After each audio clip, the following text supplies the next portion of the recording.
আমার নাম লিলি। আমি একজন কুমারী মহিলা ট্যাক্সি চালক। আমার বয়স 23 বছর।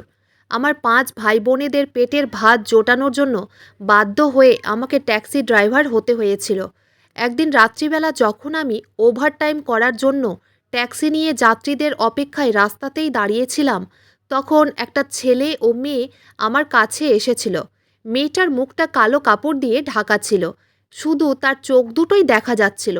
তারপর ওই ছেলেটি মেয়েটির হাত ধরে আমার গাড়িতে বসিয়েছিল, কিন্তু জানি না কেন মেয়েটি এবং ছেলেটি ট্যাক্সিতে বসার পরে আমার দিকেই তাকিয়েছিল।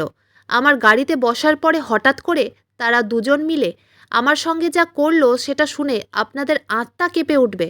তারপর ওই মেয়েটির মুখের কাপড় সরাতেই আমার পায়ের তলা থেকে মাটি সরে গেছিল। আসলে বাবা মায়ের মৃত্যুর পরে আমার ছোট ছোট 5 ভাই বোনেদের সমস্ত দায়িত্ব আমার ঘাড়ে এসে পড়েছিল, কারণ আমি ভাই বোনেদের মধ্যে বড় ছিলাম। আমার 4 ভাই বোন খুব ছোট ছিল এবং একটা বোন একটু বড় হয়ে উঠেছিল। বাবা মায়ের মারা যাওয়ার পরে আমার আত্মীয়রা তো কেউ সেরকমভাবে আর্থিক দিক দিয়ে আমাদের সাহায্য করেনি। এদিকে আমার পাড়া প্রতিবেশীর লোকেরা প্রত্যেক দিন কেউ না কেউ আমাদের উপর দয়া করে দুটো খাবার দিয়ে যেত, কিন্তু আমি জানতাম এইভাবে আমার প্রতিবেশীরা কত দিন আমাদের খাবার দিবে। তারাও আমাদের উপর বিরক্ত হয়ে একদিন না একদিন খাবার দেওয়া বন্ধ করে দিবে।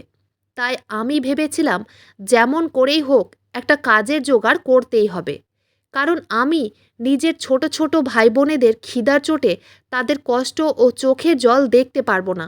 যেমন করেই হোক একটা কাজের ব্যবস্থা করতেই হবে, না হলে তো আমার ভাই বোনেরা একদিন না খেয়েই মারা যাবে। এবং তাদের ভালো ভবিষ্যৎ ও পড়াশোনার জন্য আমার একটা কাজের খুব প্রয়োজন ছিল। কিন্তু আমার তো অতটা কোয়ালিফিকেশান ছিল না যে কোনো কোম্পানিতে গিয়ে জব করব। তাই ভেবে পাচ্ছিলাম না আমি কিভাবে নিজের ভাই বোনেদের পেট ভরব। তারপর সেদিন আমাদের পাশের বাড়ি মায়া কাকিমা যখন খাবার দিতে এসেছিলেন, তখন কাকিমার সঙ্গে বসে কথা বলেছিলাম যে এইভাবে তো আমার সংসার চলবে না। আপনি কতদিন আমাদের এইভাবে খাবার দিয়ে সাহায্য করবেন? একদিন তো আপনিও খাবার দেওয়া বন্ধ করে দিবেন। তখন আমার ভাই বোনেদের কী হবে? এই কথা ভেবে আমি সিদ্ধান্ত নিয়েছিলাম যে আমাকে যে কোনো একটা কাজের নিযুক্ত হতে হবে এবং আমার ভাই বোনেদের পড়াশোনা করানোর জন্য অনেক টাকার দরকার। তাই আপনি আমাকে একটা কাজের ব্যবস্থা করে দিন। কাকিমা তখন আমাকে বলেছিল, দেখো মা, আমার কাছে তো সেরকম কোনো কাজ নেই, কিন্তু আমি তোমাকে একটা ট্যাক্সি দিতে পারি, যে ট্যাক্সিটা আগে আমার ছেলে চালাতো। আমার ছেলে আগে ট্যাক্সি ড্রাইভার ছিল, কিন্তু সে তো এখন বিদেশে গিয়ে কাজ করে। তাই আমার ছেলের ট্যাক্সিটা বাড়িতেই পড়ে আছে। তুমি চাইলে ট্যাক্সি চালক হতে পারো। সেখান থেকে ইনকাম করে তুমি নিজের ভাই বোনেদের পেট ভরতে পারবে। এর থেকে বেশি আমি তোমার সাহায্য করতে পারবো না। কাকিমার কথা শুনে আমি ট্যাক্সি চালাতে রাজি হয়েছিলাম। তাছাড়া আমার কাছে তো আর কোনো উপায় ছিল না। বাধ্য হয়ে ট্যাক্সি চালাতে রাজি হয়েছিলাম। ট্যাক্সি নিয়ে রাস্তায় নামার আগে কাকিমা আমার সাহায্য করেছিল ট্যাক্সি চালানো শিখতে। কাকিমা কাকুকে বলে আমাকে ট্যাক্সি চালানো শিখিয়েছিল। তারপরে আমি যখন প্রথম দিন ট্যাক্সি নিয়ে রাস্তায় নেমেছিলাম এবং যাত্রীদের জন্য অপেক্ষা করছিলাম, তখন প্রথম একটা যাত্রী আমার গাড়িতে উঠেছিল। সেদিন আমি খুব খুশি ছিলাম, কিন্তু খুব ভয়ও করছিল। কারণ ট্যাক্সি নিয়ে আমি যখন স্ট্যান্ডে যেতাম তখন প্রত্যেকটা লোক আমাকে এমনভাবে দেখতো, মনে হতো যেন তারা নিজেদের চোখ দিয়ে আমাকে খেয়ে ফেলবে। সেদিন ওই লোকটা যখন আমার গাড়িতে চেপে বসলো, তখন পুরো রাস্তা আমাকেই ঘুরে ঘুরে দেখছিল। আমি যখন লোকটাকে তার গন্তব্যস্থলে পৌঁছে দিয়েছিলাম, তখন গাড়ির ভাড়া অনুযায়ী আমাকে 200 টাকা দিয়েছিল। সেদিন সারাদিনে মাত্র 200 টাকা ইনকাম হয়েছিল। ওই 200 টাকা দিয়ে তো আমার সংসারের যাবতীয় জিনিসপাতি কেনাকাটা করা খুব মুশকিল ছিল। তাই ওই টাকা দিয়ে তৈরি করা খাবার কিনে বাড়ি ফিরেছিলাম, কারণ জানতাম ছোট ছোট ভাই বোনেরা আমার অপেক্ষায় বসে থাকবে এবং তারা না খেয়েই থাকবে। সেদিন সকাল থেকে সন্ধ্যা পর্যন্ত ট্যাক্সি নিয়ে যাত্রীদের অপেক্ষা করছিলাম, কিন্তু সারাদিনে মাত্র একটাই যাত্রী আমার গাড়িতে চেপেছিল। বাড়িতে গিয়ে দেখলাম প্রীতি জেগে আছে, বাকি সবাই শুয়ে পড়েছে। প্রীতির বয়স তখন 16 বছর। সে একটু আমার মনের অবস্থা বুঝতে পারত, কারণ সে বাকি ভাই বোনেদের চাইতে বড় ছিল এবং জানতো যে আমি তাদের জন্য কত কষ্ট করছি। তারপর সে আমাকে দেখা মাত্রই তাড়াতাড়ি একটা গ্লাসে জল নিয়ে এসে বলল, দিদি, তুমি বাইরে থেকে এসেছো এবং অনেক ক্লান্ত হয়ে পড়েছো, তুমি একটু জল খাও। জলটা খেয়ে আমি প্রীতিকে খাবারের প্যাকেটটা দিয়ে বললাম ভাই বোনেদের যাতে খাবারটা খাইয়ে দেয়, এবং সে আমার কথা মতো ভাই বোনেদের খাবার খাইয়েছিল। সেদিন রাত্রিবেলা সারা রাত বিছানায় এপাশ ওপাশ করে একটাই কথা ভাবছিলাম যে এই সামান্য টাকা দিয়ে ভাই বোনেদের পড়াশোনা করানো তো দূরের কথা, আমি তো তাদের পেটও ভরাতে পারবো না। এবং ভাবছিলাম কিভাবে আমি অনেক টাকা ইনকাম করতে পারবো, যা দিয়ে আমার ভাই বোনেদের ভালো ভবিষ্যৎ দিতে পারবো। এই ভাবনা চিন্তা করতে করতেই কখন যে আমার চোখ লেগে যায় জানতেই পারিনি। সকালবেলা প্রীতি আমার গায়ে হাত দিয়ে বলল, দিদি, অনেক বেলা হয়েছে, তুমি আজ ট্যাক্সি চালাবে না? প্রীতির কথা শুনে চোখ খুলে দেখলাম সকাল ৯টা বাজে। এত বেলা করে আমি কোনোদিন শুয়ে থাকি না, কিন্তু রাত্রে হয়তো অনেক দেরি করে ঘুমিয়েছিলাম, যার জন্য সকালে নিজের চোখ খুলে উঠতে পারিনি। তারপর তাড়াতাড়ি তৈরি হয়ে ট্যাক্সি নিয়ে বেরিয়ে পড়েছিলাম। আজ বাড়ি থেকে নিজের মনকে শক্ত করে বেরিয়েছিলাম যে আজ যেমন করেই হোক আমাকে ওভারটাইম করতে হবে এবং বেশি টাকা ইনকাম করতে হবে।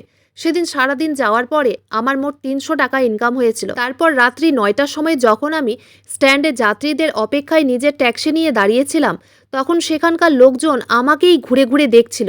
সাধারণত আমার গাড়িতে ছেলে বা পুরুষরাই বসতো। তারপর কিছুক্ষণ পরে যখন রাস্তা একদম ফাঁকা হয়ে গেছিল, ওই সময় কিন্তু আমার খুবই ভয় পাচ্ছিল। কিন্তু আমি সাহস করে মনে জোর নিয়ে এটা ভাবছিলাম যে ভয় করলে চলবে না, আমাকে ইনকাম করতে হবে। ওই সময় ৩-৪টে ছেলে আমাকে দেখে বলল, ম্যাডাম, আপনি এত রাতে রাস্তায় একা দাঁড়িয়ে কি করছেন?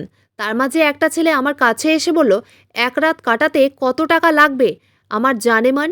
আমি তখন অনেক রেগে ওই ছেলেটিকে বললাম, নিজের ফালতুগিরি অন্য জায়গায় করো, আর আমাকে একা ছেড়ে দাও, চলে যাও এখান থেকে। তখন তারা আমাকে গোল করে ঘিরে বলল, তোমার মতো মেয়েকে খুব ভালোভাবেই চিনি, টাকা ইনকাম করার জন্যই তো বাড়ি থেকে এত রাতে বেরিয়েছো, তাহলে এত নখরা করার কি আছে? তারপর তারা আমার শরীর থেকে ওড়না সরিয়ে দিয়ে আমার সঙ্গে বেয়াদবি করার চেষ্টা করছিল। তখন আমি বুঝে গেছিলাম তাদের নিয়ত আমার প্রতি খুব খারাপ। ওই ছেলেদের খারাপ নিয়ত বুঝতে পেরে ভয়ে আমি চিৎকার করতে শুরু করেছিলাম। চিৎকার করে বলছিলাম, কেউ আছো? আমাকে সাহায্য করো। ওই সময় আমার খুবই ভয় লেগেছিল এবং ভগবানকে স্মরণ করে মনে মনে বলছিলাম যাতে আজকে কোনো রকমভাবে আমার মান সম্মান রক্ষা হয়ে যায়, আজকে যাতে কোনো চমৎকার হয়ে যায়। তখন ওই ছেলেরা বলল, এখানে কেউ নেই এবং তোমার কেউ সাহায্য করতেও আসবে না। ঠিক ওই সময় একটা লোক গাড়ি দিয়ে সেখান থেকেই যাচ্ছিল। তখন লোকটা ওই ছেলেদেরকে আমার সঙ্গে বেয়াদবি করতে দেখে বলল, তোরা এখান থেকে চলে যা, নইলে এমনভাবে মারবো যে তোদের হাড় গোড় ভেঙে দেব। ওই লোকটাকে দেখে ছেলেগুলো পালিয়ে গেছিল। ওই সময় আমি নিজের জামা কাপড় ঠিক করে লোকটার সামনে হাত জোড় করে বলেছিলাম, আপনার অনেক ধন্যবাদ, আপনি আমার সাহায্য করেছেন। আজ আপনি সাহায্য না করলে আমার সঙ্গে খুব খারাপ হয়ে যেত। তখন লোকটা আমাকে বলল, তুমি এত রাতে এই রাস্তায় কি করছো? জানো না এত রাতে মেয়েদের একা বেরোনো ঠিক নয়? তা সত্ত্বেও তোমরা এই ভুল কেন করো? সব কিছু জেনে শুনেও তোমরা ভুল করে বলো যে তোমাদের সঙ্গে অন্যায় হয়েছে। তখন লোকটাকে বললাম, আমি বাধ্য হয়ে বাড়ি থেকে বেরিয়েছি। আমি একজন ট্যাক্সি চালক। ভেবেছিলাম ওভার ডিউটি করে দুটো বেশি টাকা রোজগার করব। কিন্তু এই সমাজের লোকেরা তো মেয়েদেরকে খারাপ চোখেই দেখে। মেয়েদের তো কোনো সেফটি নেই। আমার ভাই বোনেদের পেট ভরার জন্য আমাকে বাধ্য হয়ে এই কাজটা বেছে নিতে হয়েছে। না হলে আমার ভাই বোনেরা তো না খেয়েই মারা যাবে। বাবা মায়ের মারা যাওয়ার পরে আমার ভাই বোনেদের সমস্ত দায়িত্ব এখন আমার ঘাড়ে এসে পড়েছে। লোকটি আমার সব কথা শোনার পরে বলল, ঠিক আছে, কিন্তু তুমি আজকের পর থেকে রাত্রেবেলা ট্যাক্সি চালাবে না। তুমি সারাদিন ট্যাক্সি চালাবে, কিন্তু রাতে নয়। চলো, আমি তোমাকে এখন তোমার বাড়িতে রেখে দিয়ে আসি। লোকটা আমার গাড়িতে করে আমাকে বাড়িতে রেখে দিয়ে এসেছিল। ভেবেছিলাম লোকটাকে জিজ্ঞেস করব যে লোকটা কে, কিন্তু লোকটার সঙ্গে আমার বেশি কথা বলা হয়নি। বাড়িতে এসে দেখলাম আমার ভাই বোনেরা খেয়ে দিয়ে শুয়ে পড়েছিল। শুধু প্রীতি আমার জন্য অপেক্ষা করে বসেছিল। প্রীতিকে দেখে আমি বললাম, তুমি এখনো ঘুমাওনি? আমাকে দেখা মাত্রই প্রীতি বলল, দিদি, আমি কখন থেকে তোমার অপেক্ষা করে বসে আছি। তোমার আজকে এত দেরি কেন হলো? আর তোমার কাপড় চোপড়ে এইভাবে ধুলো কেন লেগে আছে? তোমার সঙ্গে কিছু হয়েছে নাকি? আমি তখন ঘাবড়ে গিয়ে প্রীতিকে বললাম, না না, সেরকম কিছু নয়, আমি একটু পড়ে গেছিলাম, তাই আমার কাপড় চোপড়ে ধুলো লেগে আছে। তখন প্রীতিকে জিজ্ঞেস করলাম, সবাই খাবার খেয়েছে? প্রীতি তখন বলল, আমি সবাইকে খাইয়ে দিয়েছি, তুমি ওদের চিন্তা করো না, আমি ওদের খুব ভালোভাবে খেয়াল রাখছি, তুমি নিজের একটু খেয়াল রাখো। আমি তখন মাথা নাড়িয়ে প্রীতিকে হ্যাঁ বললাম। তারপর প্রীতিকে বললাম, অনেক রাত হয়েছে, তুমিও গিয়ে শুয়ে পড়ো। আর আমিও অনেক বেশি ক্লান্ত হয়ে পড়েছি। কিন্তু সেদিন রাত্রিবেলা আমার কোনো মতেই ঘুম আসেনি। আমি তো একটাই কথা ভাবছিলাম যে সেই লোকটা যদি আমার সাহায্য না করতো, তাহলে আমার মান সম্মান ছারখার হয়ে যেত। আমি তো কাউকে মুখ দেখাতেই পারতাম না। সমাজের লোকেরা তো আমাকেই খারাপ ভাবতো। তারা তো দোষারোপ করে বলতো যে আমি একটা বেয়াড়া মেয়ে, ওই জন্যই তো ট্যাক্সি চালাই। আর বলতো আমার হয়তো নিশ্চয়ই কারো সঙ্গে চক্কর আছে, যার জন্যই তো আমার সঙ্গে খারাপ হয়েছে। কেউ এটা বোঝার চেষ্টা করতো না যে আমার সঙ্গে অন্যায় হয়েছে। আমার ভাই বোনেদের কি হতো, আমি তাদের সামনে কিভাবে দাঁড়াতাম। সেদিন চোখের জল ফেলতে ফেলতে বাবা মায়ের কথাও ভাবছিলাম যে তারা আজ বেঁচে থাকলে আমার সঙ্গে এত খারাপ হতো না এবং আমার এত দুশ্চিন্তাও হতো না। এইসব কথা ভাবতে ভাবতে আমি শুয়ে পড়েছিলাম। সকালবেলা নাস্তা করে আমি বসে বসে ভাবছিলাম যে আমার ট্যাক্সি চালানো ঠিক হবে কিনা। কারণ এই কয়েকদিনের মধ্যেই তো আমার সঙ্গে এরকম ঘটনা ঘটে গেছিল। আগে যে আমার সঙ্গে এরকম খারাপ কিছু হবে না সেটা তো বলা যায় না। ঠিক তখনই প্রীতি বলল, দিদি তুমি কি ভাবছো? আজ তো অনেক বেলা হয়ে গেছে, তুমি ট্যাক্সি নিয়ে যাবে না? আমি তখন প্রীতিকে বললাম, যাব। ওই সময় আমার ভাই বোনেদের কথা মনে পড়ে যায় এবং মনে সাহস করে আবার বাড়ি থেকে ট্যাক্সি নিয়ে বেরিয়ে পড়ি। এটা আমার অনেক বড় বাধ্যতা ছিল। ইচ্ছে না থাকা সত্ত্বেও আমাকে ট্যাক্সি চালাতে হয়েছিল। এটা ভেবে যে আমি যদি ট্যাক্সি না চালাবো তাহলে আমার সংসারটা কিভাবে চলবে। তাই সেদিন ট্যাক্সি নিয়ে বেরিয়ে পড়েছিলাম। সেদিন যখন আমি স্ট্যান্ডে দাঁড়িয়েছিলাম তার কিছুক্ষণ পরেই একটা ছেলে একটা মেয়ের হাত ধরে আমাকে এসে বলল, আমাদেরকে একটু স্টেশনে ছেড়ে দাও, তুমি যা টাকা নিবে আমি দিব। ওই ছেলেটাকে কিন্তু আমি এর আগেও অনেকবার দেখেছি নতুন নতুন মেয়েদেরকে সঙ্গে করে কোথাও নিয়ে যেতে। জানি না ছেলেটা প্রত্যেকদিন নতুন নতুন মেয়েদেরকে সঙ্গে করে কোথায় নিয়ে যেত এবং কী করত। সেদিন ওই ছেলেটা তো আমার মুখোমুখি হয়েছিল। ভেবেছিলাম এবার জানতে পারবো যে ছেলেটা নতুন নতুন মেয়েদেরকে কোথায় নিয়ে যায় এবং তাদের সঙ্গে কী করে। কারণ ওই ছেলেটা যেহেতু আমার গাড়িতেই যাত্রী হিসেবে আরেকটা নতুন মেয়েকে নিয়ে এসেছিল। তারপর ছেলেটাকে বললাম, গাড়িতে বসে পড়ো। আমি যখন গাড়ি চালাচ্ছিলাম তখন তাদের দুজনের কথাবার্তা শুনে মনে হচ্ছিল তারা দুজন হয়তো একে অপরকে ভালোবাসে এবং তারা হয়তো পালিয়ে বিয়ে করার জন্য বাড়ি থেকে বেরিয়েছে। তাদের কথা শুনতে শুনতে আমি যখন স্টেশনে এসে পৌঁছালাম তখন মেয়েটার গাড়ি থেকে নেমে যেতেই ছেলেটা মেয়েটাকে স্টেশনের নিচে সরু রাস্তা দিয়ে নিয়ে যেতে লাগলো। তখন মেয়েটা বলল, তুমি আমাকে কোথায় নিয়ে যাচ্ছ? তখন ছেলেটা বলল, আমি তোকে কোর্ট হাতে নিয়ে যাচ্ছি, তোকে সেখানে বিক্রি করব। মেয়েটা তখন ছেলেটার গালে একটা থাপ্পড় মেরে বলল, তাহলে তুমি আমার সঙ্গে ভালোবাসার নাটক করেছিলে? আমি তো বাড়ি থেকে পালিয়ে এসেছিলাম তোমার উপর ভরসা করে, তোমাকে বিয়ে করব বলে। কিন্তু তুমি আমাকে এইভাবে ঠকাবে আমি তো স্বপ্নেও ভাবতে পারিনি। ছেলেটা তখন বলল, তুই যখন নিজের বাবা মাকে ঠকাতে পারিস তাহলে তোর মতো মেয়ে তো যে কারো সঙ্গে রাত কাটাতে পারে। তাহলে তোর অসুবিধে কি আছে? কোঠাতে গিয়ে তো সবার সঙ্গে ঘুমোতেই হবে। তুই যখন নিজের বাবা মায়ের হতে পারিসনি তাহলে তোর মতো মেয়ে আমার কি হবে? আমি তখন বুঝতে পারলাম ছেলেটা ওই মেয়েটাকে ঠকিয়েছে এবং তাকে কোঠায় নিয়ে গিয়ে বিক্রি করবে। তখন আমি ওই ছেলেটার কাছে গিয়ে বললাম, তুমি এই মেয়েটাকে ছেড়ে দাও। তুমি এটা অনেক বড় অন্যায় কাজ করছো। আমি এই রকম হতে দিতে পারি না। তুমি যদি এই মেয়েটাকে না ছাড়ো তাহলে আমি কিন্তু পুলিশকে ডাকতে বাধ্য হব। ছেলেটা তখন অনেক জোরে হেসে বলল, পুলিশ আমাদের কিচ্ছু করতে পারবে না। এই নাও, আমি তোমাকে মোবাইল দিচ্ছি, তুমি পুলিশকে ফোন করে ডাকো। এখানে যেই মেয়ে একবার চলে আসবে সে আর এখান থেকে বের হতে পারবে না। আর আমি যে গ্যাংটার জন্য কাজ করছি সেটা অনেক বড় দল। আর তুমি যদি আমার রাস্তায় বাধা দাও তাহলে কিন্তু তোমার সঙ্গেও অনেক খারাপ হবে। তাই বলছি চুপচাপ এখান থেকে কেটে পড়ো। ওই ছেলেটার কথা শুনে কিছুক্ষণের জন্য আমি ভয় পেয়ে গেছিলাম। কারণ আগের দিন রাতেই তো আমার সঙ্গে ওই ঘটনা ঘটেছিল। আমার সঙ্গে ঘটে যাওয়া ওই ঘটনাটা মনে পড়তেই সেখান থেকে আমি দূরে সরে গিয়েছিলাম। কারণ আমি আর ওই রকম ঝামেলায় পড়তে চাইনি। কারণ আমার কিছু হয়ে গেলে আমার ভাই বোনেরা মরে যাবে। তখন ছেলেটা নিজের পকেট থেকে 10,000 টাকা বের করে আমার হাতে ধরিয়ে দিয়ে বলল, তুমি এখান থেকে চুপচাপ কেটে পড়ো। আমাদের ব্যাপারে একদম দখল আন্দাজি করতে এসো না, না হলে তুমিও খুব বাজেভাবে ফেঁসে যাবে। আর তুমি আমার সাহায্য করলে তোমাকে অনেক টাকা দিব। তোমার সংসারে সব অভাব মিটে যাবে। একটা সামান্য কাজের জন্য 10,000 টাকা পেয়ে আমি খুব খুশি হয়েছিলাম। তখন আমার মাথায় একটাই খেয়াল আসছিল যে এত টাকা পেলে তো আমার ভাই বোনেদের ভালো স্কুলে পড়াতে পারবো এবং তাদের ভবিষ্যৎ খুব ভালো হবে। তাদের কোনো কিছুর অভাব হবে না। আর এমনিতেও ওই সময় আমার আর কিছুই করার ছিল না। কারণ আমি একা মেয়ে হয়ে কিভাবে ওই মেয়েটাকে রক্ষা করতাম। তাই আমি চুপচাপ টাকা নিয়ে ওখান থেকে বেরিয়ে পড়েছিলাম। কিন্তু মেয়েটা আমার কাছে অনেক অনুরোধ করেছিল যাতে আমি তার সাহায্য করি, কিন্তু আমি তার কোনো সাহায্য করতে পারিনি। মেয়েটা তখন কাঁদতে কাঁদতে অনেক চিৎকার করে আমাকে বলেছিল, দিদি এরকমভাবে আমাকে একা ফেলে যেও না, আমাকে এই শয়তানের হাত থেকে বাঁচাও। আমার কিন্তু খুব খারাপ লাগছিল ওই মেয়েটার মুখের দিকে তাকিয়ে, তাও আমি কিচ্ছু করতে পারিনি। আমি চুপচাপ সেখান থেকে ট্যাক্সি নিয়ে বেরিয়ে পড়েছিলাম। আমি স্বার্থপরের মতো শুধুমাত্র নিজের কথায় এবং নিজের ভাই বোনেদের কথাই ভেবেছিলাম। তখন আমি আর কারো কথা ভাবিনি, কারণ আমি নিজের সংসারে অনেক অভাব দেখেছিলাম। সেই অভাবগুলো দূর করার জন্য আমার অনেক টাকার দরকার ছিল। তাই আমি সমাজের লোকের কথা না ভেবে ওই সময় শুধুমাত্র নিজেদের কথাই ভেবেছিলাম, এবং এটাও ভেবেছিলাম সমাজের লোকেরা তো আমাদের ব্যাপারে কেউ ভাবেনি, সবাই তো আমাদের মরতে ছেড়ে দিয়েছিল, তাহলে আমি কেন সমাজের লোকেদের ব্যাপারে ভাবব। ওই সামান্য কাজের জন্য 10,000 টাকা হাতে পেয়ে আমার চোখ ফেটে গেছিল, কারণ ট্যাক্সি চালিয়ে আমি কোনোদিন এত টাকা হাতে পাইনি। আর এমনিতেও আমার বাড়ির চাল ডাল সমস্ত কিছু রেশন শেষ হয়ে এসেছিল। ওই জন্য ওই টাকার আমার খুবই প্রয়োজন ছিল। আমি যখন ওই টাকাটা হাতে পেয়ে খুশি খুশি আমার ভাই বোনেদের জন্য নতুন নতুন জামা কাপড় ও ভালো ভালো খাবার দাবার নিয়ে এসেছিলাম, তখন আমার ভাই বোনেদের মুখের হাসি দেখে আমার খুবই ভালো লেগেছিল।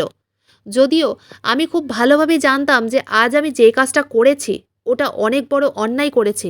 আমি চাইলে লোকের সাহায্য নিয়ে মেয়েটা রক্ষা করতে পারতাম, কিন্তু আমি স্বার্থপরের মতো শুধুমাত্র নিজেদের কথাটাই ভেবেছিলাম। পরের দিন সকালবেলা আমি যখন প্রত্যেক দিনের মতোই ট্যাক্সি নিয়ে স্ট্যান্ডে যাত্রীদের অপেক্ষা করছিলাম, তখন আবার ওই ছেলেটি একটা অন্য মেয়েকে নিয়ে আমার কাছে এসেছিল। সেদিন আমি কিন্তু ছেলেটাকে বলে দিয়েছিলাম, আমি একবার ভুল কাজ করেছি, কিন্তু বারবার আমি এই ভুল করতে পারবো না, তাই তুমি এখান থেকে চলে যাও। ছেলেটা তখন বলেছিল, তুমি যদি আজকে আমাকে সেই জায়গায় ছেড়ে দাও, তাহলে তোমাকে এই কাজের বিনিময়ে 20,000 টাকা দিব। তুমি একবার ভেবে দেখেছো, সারাদিন এখানে গাড়ি নিয়ে দাঁড়িয়ে থেকে তোমার মাত্র 200 থেকে 300 টাকা ইনকাম হবে। এই টাকা দিয়ে তোমার সংসার চালাতে পারবে না, তোমার জীবনে কোনো উন্নতি হবে না, তোমার পরিবারের লোকেদের ভালো ফিউচার তৈরি করতে পারবে না, এবং তাদের ফিউচার তৈরি করার জন্য আমার সঙ্গে এই কাজে জড়িত হয়ে যাও। তুমি অনেক টাকার মালকিন হতে পারবে, এবং ওই টাকা দিয়ে তোমাদের সব অভাব দূর হয়ে যাবে। তুমি একবার ভেবে দেখো, তোমার হাতে যখন অনেক টাকা হবে তখন আর তোমাকে সারা সারা দিন ট্যাক্সি নিয়ে দাঁড়িয়ে থাকতে হবে না। ছেলেটার কথা শুনে আমি সব কিছু ভুলে গিয়ে জিজ্ঞেস করেছিলাম, আমাকে কি কাজ করতে হবে? ছেলেটা তখন বলল, তোমার কাজ হচ্ছে, আমি তোমাকে যখন গাড়ি নিয়ে ডাকবো তখন তোমাকে গাড়ি নিয়ে আসতে হবে, এবং মেয়েদেরকে যেখানে ছেড়ে আসতে বলবো সেখানেই এই মেয়েদেরকে ছেড়ে আসতে হবে। আসলে আমাদের অনেক বড় একটা গ্যাং আছে, আমরা মেয়েদেরকে বিক্রি করে দিই। যেখানে আমরা মেয়েদেরকে বিক্রি করি সেখান থেকে মেয়েদেরকে আবার বিদেশে চালান করানো হয়, এবং তার বিনিময়ে আমরা অনেক টাকা পাই। এবং তোমার যেটা কাজ আছে সেই কাজের পরিবর্তে তুমি 10 থেকে 20,000 টাকা পাবে। শুধু তাই নয়, এর থেকেও আরও অনেক বেশি টাকা পাবে আমাদের কথা অনুযায়ী কাজ করলে। তোমার গাড়িতে করে মেয়েদেরকে আমাদের গন্তব্যস্থলে পৌঁছালে কারো তোমার উপরে সন্দেহই হবে না। ওই জন্যই আমরা তোমাকে এই কাজের জন্য বেছে নিয়েছি। সব কিছু জেনে শুনে আমি এই কাজে নিযুক্ত হয়েছিলাম। আসলে টাকার প্রতি আমার লোভ এসেছিল, এবং ভুলে গেছিলাম যে আমি একটা ভুল কাজে নিযুক্ত হয়ে পড়েছি। সেদিনের পর থেকে আমার হাতে যখন অনেক টাকা এলো, তখন আমার পরিবারের সব অভাব দূর হলো। আমার ভাই বোনেরা যখন যা চাইতো আমি তাদের দিয়ে দিতাম। আমার ভাই বোনেদের ভালো স্কুলে অ্যাডমিশন করিয়ে দিয়েছিলাম। আমি যখন ধীরে ধীরে অনেক টাকার মালকিন হয়ে উঠলাম, তখন আমার ভাই একটা অনেক দামি বাইক চেয়েছিল, আমি তাকে কিনে দিয়েছিলাম। এমনকি আমার বোন যখন মোবাইল চেয়েছিল, তখন আমি তাকে তার পছন্দের মোবাইল কিনে দিয়েছিলাম। আমার ভাই বোনেদের আরাম ও সুখ স্বাচ্ছন্দ্য দেখে আমি খুবই খুশি হয়েছিলাম, কারণ তারা খুব অভাব দেখেছিল, এবং তাদের অভাব দূর করতে পেরে আমি খুবই খুশি হয়েছিলাম। প্রত্যেক দিনের মতোই আমি দিনের বেলাতে ট্যাক্সি নিয়ে স্ট্যান্ডে চলে যেতাম, এবং যেদিন রাত্রেবেলা ওই ছেলেটা ফোন করে আমাকে ডাকতো তখন আমি ট্যাক্সি নিয়ে সেখানে চলে যেতাম, এবং মেয়েদেরকে আমার গাড়িতে বসিয়ে দিয়ে যেখানে মেয়েদেরকে রেখে আসতে বলতো আমি সেখানেই মেয়েদেরকে রেখে দিয়ে আসতাম। আমার বাড়িতে কেউ জানতো না যে আমি কি কাজ করি। সবাই ভাবতো ট্যাক্সি চালিয়ে আমার কাছে এত টাকা আসে, ধীরে ধীরে আমার ভাই বোনেদের হাবভাব সম্পূর্ণ পাল্টে যায়। আমি যখনই বাড়ি আসতাম তখনই দেখতাম আমার বোন সারা সারা দিন ফোনে কারো সঙ্গে কথা বলে এবং ভাই তো বাড়িতেই থাকতো না। আমি যখনই প্রীতিকে ভাইয়ের ব্যাপারে জিজ্ঞেস করতাম তখন প্রীতি বলতো ভাই তো সারাদিন বাড়িতেই থাকে না, এমনকি সে বাইরে খাওয়া দাওয়া করে বাড়ি ফিরে আসে। আর প্রীতিকে যখন জিজ্ঞেস করলাম যে তুমি সারাদিন ফোনে কার সঙ্গে কথা বলো, তখন প্রীতি বলতো সে নাকি তার বান্ধবীদের সঙ্গে ফোনে কথা বলে। আমার ভাই যখন যা টাকা চাইতো আমি বের করে দিতাম এবং কোনো হিসেব চাইতাম না যে সে ওই টাকাগুলো কোথায় খরচ করে। আমার ভাই বোনেদের কোনো কিছুতেই বাধা দিইনি। ভেবেছিলাম তারা যদি একটু নিজের মনের মতো করে বাইরে ঘোরাফেরা করে বা একটু মজা করে তাহলে তাতে ক্ষতি কী আছে। আমার ভাই বোনেরা তো অনেক কষ্ট দেখেছে, তাই এখন তারা একটু নিজের মনের মতো করে আনন্দ ও ফুর্তি করুক। কিন্তু আমি ভাবতেও পারিনি যে আমার ভাই বোন খারাপ পথে চলে যাবে এবং আমার এই খারাপ কাজের ফলও আমি এতটাই খারাপ পাবো আমি কোনোদিন ভাবতেও পারিনি। প্রত্যেক দিনের মতোই সেদিন আমি যখন সন্ধেবেলাতে ট্যাক্সি নিয়ে দাঁড়িয়েছিলাম তখন ওই ছেলেটার ফোন আসে এবং বলে 4 জন মেয়েকে একটা গন্তব্যস্থলে পৌঁছাতে হবে। তারপরে ছেলেটা যখন মেয়েদেরকে আমার গাড়িতে বসিয়ে দিয়ে চলে গেছিল তখন সেখানে ওই লোকটার সঙ্গে দেখা হয়েছিল, যেই লোকটা একদিন আমার মান সম্মান রক্ষা করেছিল। ওই লোকটা আমার গাড়ির সামনে দাঁড়িয়ে বলেছিল তোমার লজ্জা করে না একটা মেয়ে হয়ে এত জঘন্যতম কাজ করতে? সেদিন আমি তোমার সাহায্য করে অনেক বড় ভুল করেছিলাম। তোমার সঙ্গে সেদিন যদি খারাপ হতো তাহলেই তুমি বুঝতে পারতে যে তুমি এই মেয়েদের সঙ্গে কত বড় অন্যায় কাজ করছো। তুমি টাকার লোভে নিজের মান সম্মান সব কিছু শেষ করে দিয়েছ। আমি তখন লোকটাকে বললাম আপনার কোনো অধিকার নেই আমার সঙ্গে এই রকমভাবে কথা বলার। আর আপনি কিভাবে জানলেন যে আমি কি কাজ করি?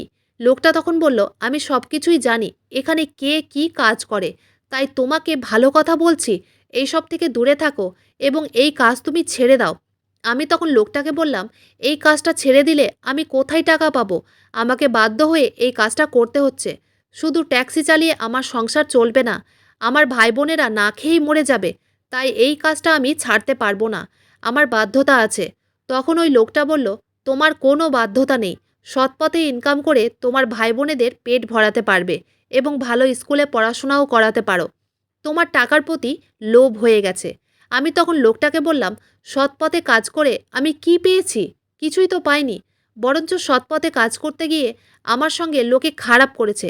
লোকটা তখন বলল তোমার ভালোর জন্যই এই কাজ করতে বারণ করছি, কারণ তুমি যখন আমার ব্যাপারে সত্যিটা জানবে তখন তোমার খুব আফসোস হবে এটা ভেবে যে আমার কথা কেন শোনোনি। তারপর লোকটা সেখান থেকে বেরিয়ে চলে গেল। সেদিন সন্ধ্যাবেলায় যখন আমি বাড়ি ফিরে এলাম তখন দেখলাম আমার ভাই ঘরের ভিতরে একটা মেয়েকে নিয়ে বসেছিল। আমি যখন ঘরের ভিতরে ঢুকলাম তখন তাদের সাজ পোশাক দেখে অনেক বেশি আশ্চর্য হয়েছিলাম, কারণ আমার ভাই বর সেজে বসেছিল এবং তার পাশে যে মেয়েটা ছিল সেই মেয়েটাও বউ সেজে বসেছিল। তখন আমার ভাইকে জিজ্ঞেস করলাম এই মেয়েটা কে এবং তোরা এইভাবে বর ও বধূ সেজে বসে আছিস কেন? তোরা কি কোনো নাটক করে বাড়ি ফিরেছিস? ভাই তখন যা বলেছিল সেটা শুনে তো আমার পায়ের তলা থেকে মাটি সরে গেছিল। আমি তো কোনোদিন স্বপ্নেও ভাবতে পারিনি যে আমার ভাই এই রকম কিছু একটা করবে। আমি তাদেরকে ছাড় দিয়েছিলাম এটা ভেবে যে তারা জীবনে অনেক কষ্ট দেখেছে, কিন্তু তারা তো আমার ভালোবাসার সদ্ব্যবহার করেছিল। আমার ভাই বলেছিল সে নাকি ওই মেয়েটাকে বিয়ে করেছে। ওই মেয়েটার বাবা মা যখন জানতে পেরেছিল আমার ভাইয়ের সঙ্গে ওই মেয়েটার সম্পর্ক আছে তখন ওই মেয়েটার বাবা মা নাকি তাকে বাড়ি থেকে বের করে দিয়েছে। তারপরে আমার ভাই মেয়েটাকে বিয়ে করে এই বাড়িতে নিয়ে এসেছিল। ভাইয়ের মুখ থেকে তাদের বিয়ের কথাটা শুনে বললাম দেখ ভাই, আমি কিন্তু এই ধরনের ইয়ার্কি একদম পছন্দ করি না। তুই সব মিথ্যে কথা বলছিস তো? তখন ভাই বলেছিল দিদি আমি কোনো মিথ্যে কথা বলছি না, এটা একেবারেই সত্যি কথা। আমি তখন সহ্য করতে না পেরে ভাইয়ের গালে একটা থাপ্পড় মেরে বলেছিলাম আমার বাড়ি থেকে বেরিয়ে যা। ভেবেছিলাম তুই পড়াশোনা করে নিজের পায়ে দাঁড়াবি, ভালো জায়গায় চাকরি করবি। আমি কি তোকে এসব করার জন্য ছাড় দিয়েছিলাম? তোর কি দরকার ছিল এইভাবে বিয়ে করার? আমি যখন ভাইকে বাড়ি থেকে বেরিয়ে যেতে বলেছিলাম তখন ভাই বলেছিল দিদি আমাকে বাড়ি থেকে বের করো না, আমি কোথায় যাব, কিভাবে আমাদের দুজনের পেট ভরবো? আমি ভাইয়ের একটাও কথা শুনিনি। তাকে বলেছিলাম যা ইচ্ছে তাই কর, কিন্তু আমার বাড়ি থেকে বেরিয়ে যা। তুই আমার ভরসা ভেঙেছিস। আমি তো ভেবেছিলাম এবার তুই একটা চাকরি বাকরি করে বাকি ভাই বোনেদের দায়িত্ব নিজের ঘাড়ে নিবি, কিন্তু তুই আজ আমার মনে অনেক আঘাত দিয়েছিস, আমাকে অনেক কষ্ট দিয়েছিস। তাই তুই এক্ষুনি এই মুহূর্তে বাড়ি থেকে বেরিয়ে যা। আমি ভাইকে বাড়ি থেকে বের করে দিয়েছিলাম। ওই সময় আমার অনেক কষ্ট হয়েছিল, কিন্তু বুকে পাথর রেখে তাকে বাড়ি থেকে বের করতে হয়েছিল। নাহলে সে কোনো দিন বুঝতে পারতো না যে টাকার মূল্যটা কী। সে যখন নিজে ইনকাম করবে তখন বুঝতে পারবে আমি কত কষ্ট করে তাদেরকে বড় করেছি। সেদিন বুঝতে পারবে সে আমাকে কত কষ্ট দিয়েছে। আমি যদি ভাইকে বাড়ি থেকে বের না করতাম তাহলে সে আগের মতোই টাকার জন্য আমার মুখ চেয়ে বসে থাকতো, এবং সে কোনো দিন বুঝতে পারতো না যে কত কষ্ট করে আমি তাদের জন্য টাকা ইনকাম করি এবং টাকার মূল্য কতটা। তারপর ভাই তার বউকে নিয়ে আমার বাড়ি থেকে বেরিয়ে গেছিল। সেদিন আমি অনেক কেঁদেছিলাম এবং বুঝতে পেরেছিলাম আমার ভাইয়ের এই পরিস্থিতির জন্য আমি দায়ী। কারণ তাদের হাতে টাকা পয়সা দিয়ে কোনোদিন হিসেব চায়নি যে সেই টাকাগুলো তারা কোথায় কাজে লাগায়। আর আজকে এই জন্যই আমার ভাই বোনেরা খারাপ পথে চলে গেছিল। ভাই তো আমাকে অনেক কষ্ট দিয়েছিল, তাকে নিয়ে আমি অনেক স্বপ্ন দেখেছিলাম, কিন্তু সে আমার সব স্বপ্ন ভেঙে দিয়েছিল। তাই আমি বোনের উপরে নজর দিয়ে রেখেছিলাম সে যাতে খারাপ পথে না যায়। কিন্তু একদিন আমি যখন জানতে পারলাম যে আমার বোন একটা ছেলের সঙ্গে কথা বলে, তখন তাকে জিজ্ঞেস করেছিলাম যে ছেলেটা কে। প্রীতি তখন বলেছিল সে নাকি ওই ছেলেটাকে ভালোবাসে। আমি তখন প্রীতিকে বলেছিলাম তোমাকে মোবাইলটা ছেলেদের সঙ্গে কথা বলার জন্য দিয়েছিলাম। আমি তো ভাবতেই পারিনি যে তুইও ভাইয়ের মতো এরকম কিছু একটা করবি। তোরা আমাকে অনেক কষ্ট দিয়েছিস। আমি তোদের জন্য কত কষ্ট করে বাইরে গিয়ে টাকা ইনকাম করি, আর তোরা আমার ভালোবাসার এইভাবে সদ্ব্যবহার করলি। আমি তো তোকে ভালো ভাবতাম, ভাবতাম যে তুই হয়তো মন লাগিয়ে পড়াশোনা করবি, কিন্তু তুই পড়াশোনা বাদ দিয়ে এইসব করিস। এই বলে আমি প্রীতির কাছ থেকে মোবাইলটা কেড়ে নিয়েছিলাম এবং বলেছিলাম ভালোভাবে পড়াশোনা কর, তারপরে আমি নিজে থেকে একটা ভালো পাত্র দেখে তোর বিয়ে দিব। কিন্তু প্রীতি তো ওই ছেলেটার প্রেমে এতটাই পাগল ছিল যে সে তো খাওয়া দাওয়া সব কিছু ছেড়ে দিয়েছিল। তারপর সেদিন সন্ধ্যাবেলায় যখন ওই ছেলেটার ফোন করে আমাকে বলল যে আর্জেন্ট আছে, একটা মেয়েকে কোঠাবাড়িতে নিয়ে যেতে হবে, তখন ওই ছেলেটার কথা অনুযায়ী আমি তাড়াতাড়ি সন্ধ্যাবেলায় ট্যাক্সি নিয়ে বাড়ি থেকে বেরিয়ে পড়েছিলাম। তারপর ওই ছেলেটার কথা মতো একটা বোরখা পরা মেয়েকে গাড়িতে বসিয়ে যখন কোঠাবাড়ির সামনে মেয়েটাকে বললাম তোমার জায়গায় নিয়ে এসেছি, এবার তুমি গাড়ি থেকে নেমে পড়ো, তখন মেয়েটা বলল তুমি আমাকে কোথায় নিয়ে এসেছো? আমি তখন মেয়েটাকে বললাম কেন, তোমার প্রেমিক আমাকে যেখানে নিয়ে আসতে বলেছে আমি তো সেখানেই নিয়ে এসেছি। তারপর মেয়েটা বলল কিন্তু সে তো বলেছিল তুমি আমাকে একটা নিরাপত্তা জায়গায় নিয়ে যাবে এবং আমার প্রেমিক কিছুক্ষণ পরে এসে আমার সঙ্গে মন্দিরে গিয়ে বিয়ে করবে। আমি তখন মেয়েটাকে বললাম তোমার প্রেমিক মেয়েদেরকে বিক্রি করার কাজ করে। ও প্রত্যেক দিন নতুন নতুন মেয়েদেরকে নিজের ভালোবাসার জালে ফাঁসিয়ে দিয়ে বিক্রি করে দেয়। তোমার মতো মেয়েরা এরকম ছেলের কথায় ভরসা করে নিজের বাবা মা ও ভাইদের ঠকাও। তুমি একবার ভেবে দেখেছো যে তোমার বাড়ির লোককে ঠকিয়ে এই ছেলেটার উপর ভরসা করে এখানে এসেছো? এবার তুমি আর কোনোদিন বাড়ি ফিরে যেতে পারবে না। তোমার প্রেমিক প্রত্যেকটা মেয়েকে নিজের প্রেমের জালে ফাঁসিয়ে এখানে বিক্রি করে দেয়। আজকে তোমার পালা। মেয়েটি সব কথা শোনার পরে আমার হাত ধরে বলল দিদি, এখান থেকে আমাকে নিয়ে চলো, আমি ভেতরে যেতে চাই না। আমি অনেক বড় ভুল করেছি এই ছেলেটার কথায় বিশ্বাস করে। তারপর মেয়েটা যখন নিজের মুখ থেকে কালো রঙের কাপড়টা সরালো তখন আমার পায়ের তলা থেকে মাটি সরে গেল, কারণ ওই মেয়েটা আর কেউ নয়, আমার বোন প্রীতি ছিল। আমি প্রীতিকে দেখে অবাক হয়ে বললাম তুমি এখানে কি করছো? প্রীতি তখন বলল সে নাকি এই ছেলেটাকেই ভালোবাসতো। প্রীতি আমার হাতে পায়ে ধরে ক্ষমা চেয়ে বলেছিল দিদি, আমি অনেক বড় ভুল করেছি তোমার কথা না শুনে। আসলে তুমি যখন আমার কাছ থেকে মোবাইলটা কেড়ে নিয়েছিলে তারপরে আমি লুকিয়ে ওই ছেলেটিকে ফোন করে বলেছিলাম সে যাতে আমাকে বাড়ি থেকে নিয়ে যায়, কিন্তু আমি জানতাম না সে আমাকে নিয়ে গিয়ে বিক্রি করে দিবে। দিদি, আমি তোমার সব কথা শুনবো, তুমি যা বলবে আমি তাই করব, কিন্তু তুমি আমাকে এখান থেকে বাড়ি নিয়ে চলো। আমি বোনের কথা শুনে তাকে বাড়ি নিয়ে এসেছিলাম ও বলেছিলাম তোদের জন্য আমি কত কি করেছি, আর তোরা আমার সঙ্গে এরকম করলি। আসলে এইগুলো আমার কুকর্মের ফল। আমি যদি সৎপথে টাকা ইনকাম করতাম তাহলে আমার ভাই বোনেরা সৎপথেই থাকতো। আমি পাপ করেছি বলেই ভগবান আমাকে এত বড় শাস্তি দিয়েছে। বেশি টাকা আয় করার লোভে আমি অন্ধ হয়ে গেছিলাম। আজ ওই মেয়েগুলোর জায়গায় আমার বোন এসে দাঁড়িয়েছিল। ওই মেয়েদের জীবন নষ্ট হওয়ার পিছনে আমারও অনেক বড় হাত রয়েছিল।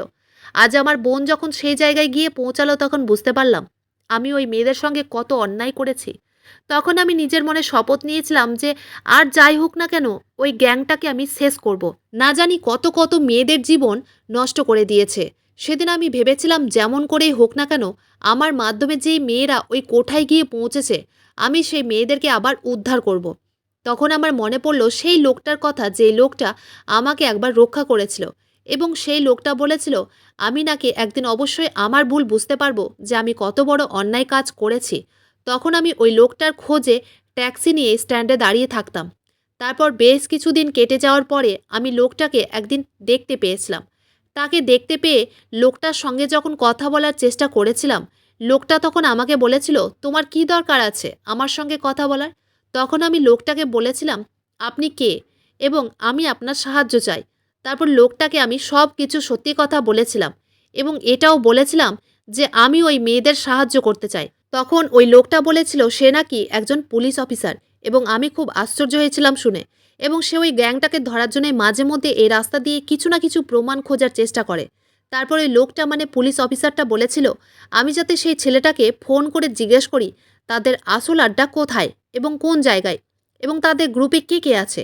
আমি পুলিশ অফিসারের কথা অনুযায়ী ওই ছেলেটাকে ফোন করে যখন জিজ্ঞেস করেছিলাম তাদের গ্রুপে কে কে আছে এবং তাদের আসল আড্ডা কোথায়, তখন ছেলেটি বলেছিল তোমার এত কিছু জানার কি দরকার আছে। তখন ছেলেটাকে বলেছিলাম আমি আরও বেশি টাকা ইনকাম করতে চাই। তখন ছেলেটা অনেক খুশি হয়ে বলেছিল এটা তো খুব ভালো কথা, তাহলে তুমি কালকেই সন্ধ্যার মধ্যে ট্যাক্সি নিয়ে স্ট্যান্ডে চলে এসো। তারপর সেখান থেকে আমি তোমাকে নিজের আড্ডায় নিয়ে যাব। পরের দিন সন্ধ্যাবেলায় আমি যখন ছেলেটার সঙ্গে তাদের আড্ডায় গেলাম, তখন সেখানে যে লোকগুলো ছিল তাদেরকে দেখে বুঝতে পারলাম তারা অনেক বড় লোক ছিল এবং সেই ঘরে অনেক মেয়েরাও ছিল। আমি তখন সুযোগ বুঝে ওই পুলিশ অফিসারকে ফোন করে বলেছিলাম। কিছুক্ষণ পরে ওই পুলিশ অফিসার কিছু দল নিয়ে এই ছেলেটার আড্ডায় এসে পৌঁছেছিল এবং সবাইকে গ্রেপ্তার করেছিল। সেখানে যে মেয়েরা ছিল তাদেরকে তাদের বাড়িতে পৌঁছে দেওয়া হয়েছিল এবং বাকি মেয়েদেরকে যেখানে বিক্রি করা হয়েছিল সেখান থেকে অনেক মেয়েকে উদ্ধার করে তাদের বাড়িতে পৌঁছে দেওয়ার ব্যবস্থা করা হয়েছিল। কোর্ট থেকে আমাকে 50,000 টাকার জরিমানা হয়েছিল। এটাই আমার শাস্তি ছিল। সেদিন আমি খুব খুশি হয়েছিলাম এটা ভেবে যে আমি নিজের পাপের প্রায়শ্চিত্ত করেছি এবং সেদিন নিজেকে কথা দিয়েছিলাম যে আমি খেতে পাই আর না পাই সবসময় সৎ পথেই চলব, কোনোদিন অসৎ পথে টাকা ইনকাম করার কথা ভাববো না। সেদিনের পর থেকে আমার বোন নিজের পড়াশোনায় মনোযোগ দিয়েছিল। তার ডাক্তার হওয়ার খুব ইচ্ছে ছিল এবং তার পড়াশোনায় আমিও তাকে খুব সাহায্য করতাম। সেদিনের পর থেকে আমি ট্যাক্সি চালানো বন্ধ করেছিলাম, কারণ ওই পুলিশ অফিসার অশোক আমাকে একটা এনজিওতে কাজে নিযুক্ত করে দিয়েছিল। সেখান থেকে আমি যা টাকা পেতাম সেটা দিয়ে আমার চলে যেত।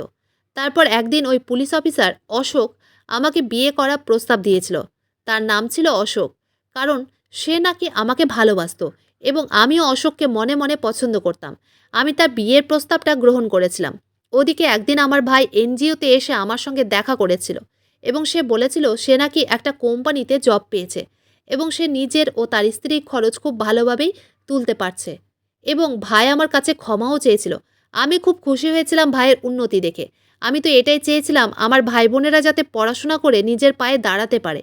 অশোকের সঙ্গে বিয়ে করার আগে আমি তাকে বলে দিয়েছিলাম আমি কিন্তু এনজিওর কাজ ছাড়তে পারবো না, কারণ আমার সব ভাই বোনেরা যতদিন পর্যন্ত নিজের পায়ে না দাঁড়াবে ততদিন আমি তাদের সব খরচ তুলব।